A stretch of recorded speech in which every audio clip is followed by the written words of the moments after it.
Knowledge creation is by writing case studies, white papers, and so on and so forth. And the major problem with our education system is we are weak in first K, that is knowledge creation. Now, the second responsibility of an educational institute is knowledge dissemination. Second K, knowledge dissemination. Knowledge dissemination by your classroom teaching, online teaching, offline teaching, hybrid teaching, whatever it may be. The dissemination of the knowledge. And third responsibility of an educational institute is knowledge certification. Exam कराते हैं आप, quiz कराते हैं आप, degree बांटते हैं आप, certificate बांटते हैं आप. But now this knowledge certification definition is outdated definition now. अब डेफिनेशन ये है कि आपके यहाँ के कितने बच्चे इनोवेशन की फील्ड में जाते हैं, स्टार्टअप शुरू करते हैं, इंक्यूबेशन शुरू करते हैं. The another definition of knowledge certification. So these are the three primary responsibility of an educational institute. तो सबसे पहले हमें क्लियर होना चाहिए कि हमारा जॉब क्या है, हमें क्या करना है. Now, let's come to the buzzword AI. भैया AI कोई नई चीज नहीं है. आपको पता है कब शुरू हुआ था AI? Any one of you? 1950s. But why AI is so popular now?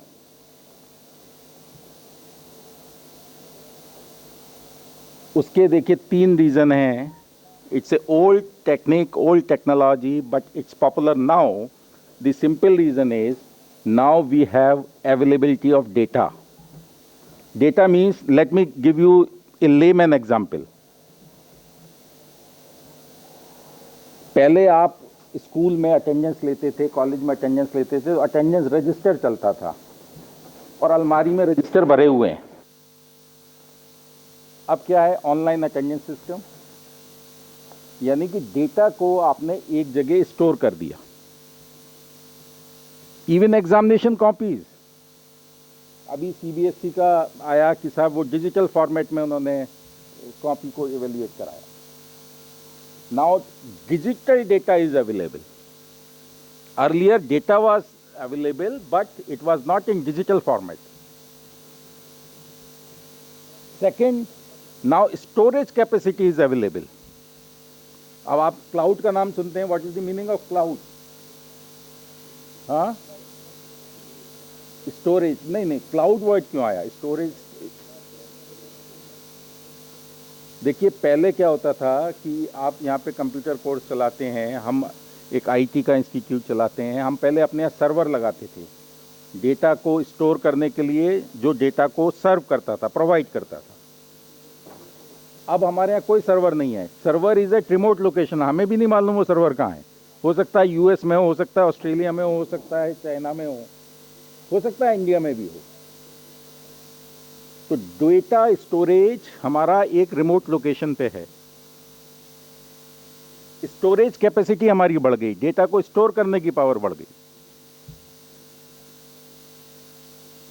अभी डेटा क्यों जरूरी है, अभी इस पे भी मैं आऊंगा. उसके बाद now we have tools to manipulate the data. We have fast processing power available to process that data. That is why AI is popular now. अब जरा AI को मैं पहली बात मैं आपको बता दूं, AI से घबराइए नहीं, बहुत आसान चीज है. आप लोग सब टीचर्स हैं. जब छोटा बच्चा क्लास में आता है, उसको सिखाते हैं A फॉर एप्पल. कैसे सिखाते हैं आप लोग?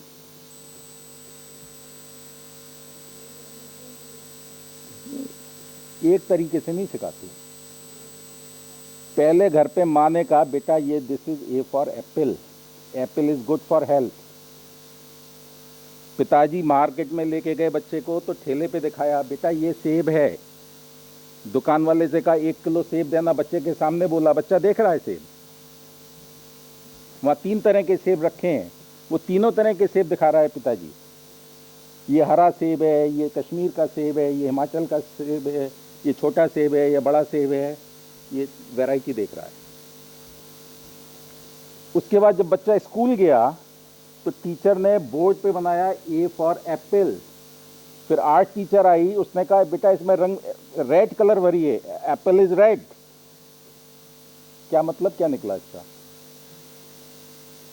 एक ऑब्जेक्ट को, बच्चे को आपने मल्टीपल टाइम्स बार मल्टीपल तरीके से दिखाया। इंपैक्ट क्या हुआ? उसके दिमाग में एक इमेज बन गई। अगली बार जब वैसा ही ऑब्जेक्ट उसके सामने आएगा, उसके मुंह से निकलेगा एप्पल। ये प्रोसीजर आप फॉलो करते हैं, नहीं करते हैं, या इसके अलावा कुछ करते हैं तो बताइए। अब एआई में हम क्या करते हैं? देखिए, पहली बात आपको ये बता दूं कि हम साइंटिस्ट, हम रिसर्चर्स, हम प्रोफेसर्स जो भी काम करते हैं, हम डेली लाइफ से ही उसको सीखते हैं। कोई ऐसा नहीं होता हमें रात को सपना आया और सुबह हमने कोई प्रोडक्ट बना दिया, ऐसा नहीं होता। अब हम कंप्यूटर में क्या करते हैं, कहते हैं मशीन लर्निंग, मशीन लर्न कर रही है। अरे मशीन कैसे लर्न करेगी भाई? हम क्या करते हैं, यही डेटा, ए फॉर एप्पल वाला डेटा आपने तो बच्चे को दिखाया 10 बार, 20 बार, 25 बार, 50 बार, 100 बार। स्लो लर्नर को दिखाया 100 बार, फास्ट लर्नर को दिखाया 10 बार। हम सेम डेटा करोड़ों अरबों टाइम्स मशीन से पास कर देते हैं, फ्यू सेकंड्स में पास कर देते हैं, नैनो सेकंड्स में पास कर देते हैं। तो जब मशीन के सामने वही ऑब्जेक्ट दोबारा आता है, वो कहता है this is Apple.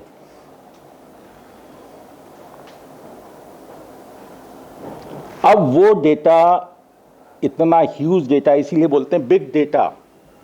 Why it's known as big data? क्योंकि वो इतना बड़ा अमाउंट है डेटा का, और वो स्टोर है, और इतना फास्ट प्रोसेसिंग होती है कि हमारे ब्रेन से ज्यादा फास्ट काम कर रहा है वो। तो this is the basic concept about artificial intelligence. It's not a rocket science, ये कोई बहुत ज्यादा टफ चीज नहीं है। अब आप आइए, आपके सबके ईमेल अकाउंट हैं? ईमेल का कंसेप्ट किसी को पता है? या कंप्यूटर साइंस के प्रोफेसर बैठे हैं, कुछ फैकल्टी बैठी है, बताएं ईमेल कैसे बना?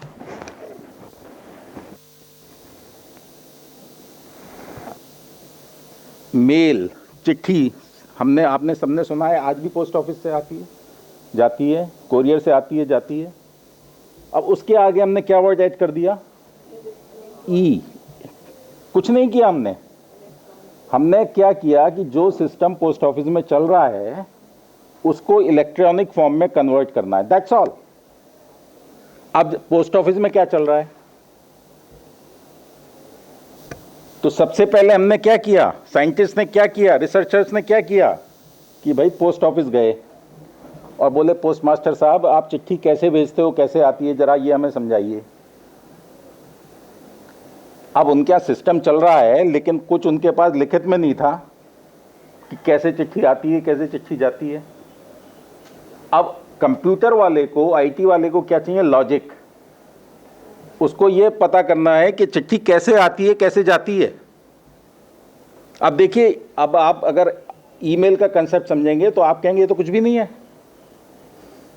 It's so simple. अब पोस्ट ऑफिस में अगर आप मैनेजर साहब को चिट्ठी लिख रहे हैं, कैसे लिखेंगे? टू श्री उज्जवल कुमार सिंह, प्रबंधक, manager, national PG college, Lucknow, UP, India, pin code so and so.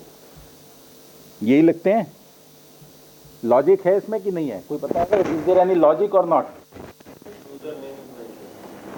Sequence है ना। उज्जवल का नाम क्यों नहीं लिखते? लिखेंगे तो कहेगा कोई बेवकूफ है। Because there is a sequence, there is a logic. और पोस्ट ऑफिस में कैसे पढ़ा जाएगा इसको? उल्टा, कि भैया ये चिट्ठी इंडिया की है, इंडिया के बाद यूपी की है, यूपी के बाद लखनऊ की है, लखनऊ के बाद नेशनल पीजी कॉलेज की है। अब नेशनल पीजी कॉलेज तक तो चिट्ठी आ गई, अब जानी किसको है? यहाँ पे तो इतनी सारी फैकल्टी है, इतने सारे स्टूडेंट हैं, इतने सारा स्टाफ है, जानी किसको है? श्री उज्ज्वल कुमार सिंह जी को। ये क्या है? The physical identity of a person. तो सेम चीज ईमेल में यूज होती है, एग्जैक्टली सेम चीज। अब मैं ये पॉइंट सारे क्यों आपको बता रहा हूं कि मैनेजर साहब मेरे से पूछ रहे थे कि एआई आ गया, आईटी आ गया, अब बच्चा क्लास में क्यों आएगा? क्लास में इसलिए आएगा कि ये जो मैं बता रहा हूं ना, ये आप ढूंढ के दिखा दीजिएगा एआई पे या नेट पे, ये कहीं नहीं मिलेगा। और ये टीचर से एक्सपेक्ट किया जाता है कि वो बताए कि कैसे बना, ओरिजिन क्या है, बेस क्या है, फाउंडेशन क्या है, बेसिक्स क्या है। नेटवर्किंग की किताब अगर आप पढ़ेंगे तो बंडल है पूरा, मैं भी नहीं समझ पाऊंगा क्या क्या लिखा है इसमें, लेकिन अभी मैं आपको बताऊंगा नेटवर्किंग इन जस्ट 5 मिनट।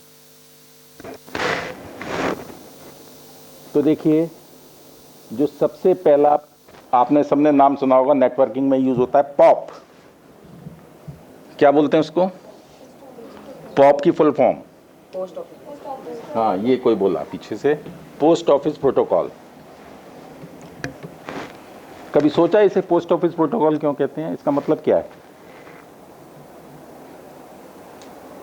सब किताबों में लिखा है pop, pop means post office protocol, लेकिन इसका मतलब क्या है ये कहीं नहीं लिखा। अब मैं बताता हूं। प्रोटोकॉल मींस, एमपी साहब हैं, इनका एक प्रोटोकॉल रहता है, कहते हैं ना एमपी साहब का प्रोटोकॉल है कि एक गाड़ी आगे चलेगी, एक गाड़ी पीछे चलेगी, यहां पर एंट्री बिना उसके अलाउ होगी। Means there are set of rules. Protocol means set of rules. CM साहब के कुछ अलग हैं, पीएम साहब के अलग हैं, प्रेसिडेंट ऑफ इंडिया के अलग हैं। Protocol means set of rules. अब हम यहां क्या कह रहे हैं? Pop, post office protocol. Protocol काहे का? पोस्ट ऑफिस का। यानी कि पोस्ट ऑफिस में क्या रूल लगते हैं? तो पोस्ट ऑफिस में जाके उनके रूल्स लिख लिए, रूल्स नहीं थे तो रूल्स समझ लिए, लिखवा लिए, और उसी को हमने डिजिटल फॉर्म में कन्वर्ट कर दिया। That is why that protocol is known as post office protocol.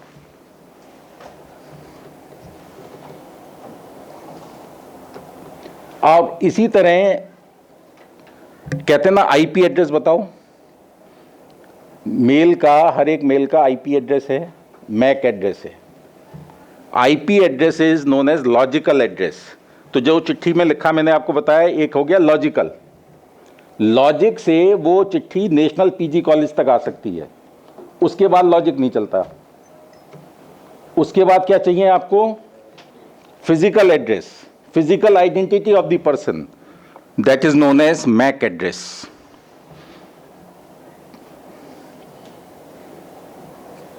तो दिस इज द बैकग्राउंड। तो आप ये देखिए कितनी सिंपल चीजें हैं, इसमें कुछ कॉम्प्लिकेशन है नहीं है। अब आप और टिपिकल टर्म्स पे आइए। लखनऊ में आप हैं, मैं अपने सेक्रेटरी से पूछ रहा था, अपने ड्राइवर से पूछ रहा था कि भाई नेशनल पीजी कॉलेज पहुंचने में कितना टाइम लगेगा? तो सुबह जब देखा तो 15 मिनट आ रहे थे, जब हम चले तो 30 मिनट्स हो गया। क्यों हो गया? ट्रैफिक बढ़ गया। देखिए, कोई काम हम लोग नया नहीं करते हैं, सारा डेली लाइफ वाला काम है।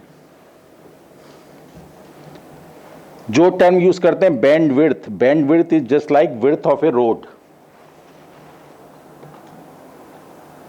आप मेंबर ऑफ पार्लियामेंट प्रयागराज से हैं, अगर वहां पर ट्रैफिक बढ़ जाएगा तो एमपी साहब क्या करेंगे?